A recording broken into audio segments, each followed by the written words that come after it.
શાદી કરવું બહુ અઘરું પડે ને. બહુ સરસ. કંઈ પણ અમારે લાયક કંઈ કામ હોય તો અમને કહેજો. અમને મેડમ જોડેથી નંબર લઈ લેજો. મહિલા હેલ્પલાઇન નંબર. આમાં એવું હોય છે કે બધી મહિલાને લગત હેલ્પલાઇન ચાલુ છે. મહિલા હેલ્પલાઇન ચાલુ છે.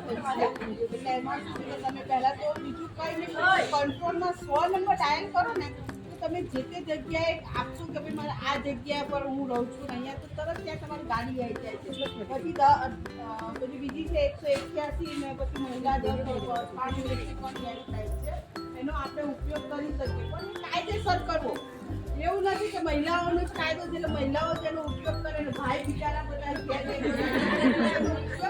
બને ત્યાં સુધી વિચારીને કરવું એમ. એક વખત કર્યા પછી છે ને એનું આપણે સમાધાન કરવું ને એનું નિરાકરણ કરવું બહુ અઘરું છે.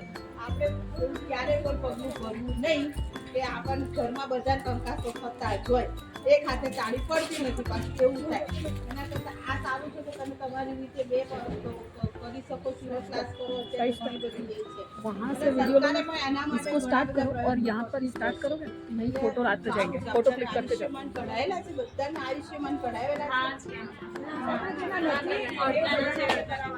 આયુષ્યમાન છે, પછી મમતા કાર્ડ છે, આ બધા જે અમુક સરકારની જે બધી ગ્રાન્ટમાંથી તમને હેલ્પલાઇન છે એવી બધા કરાવી લેવાને.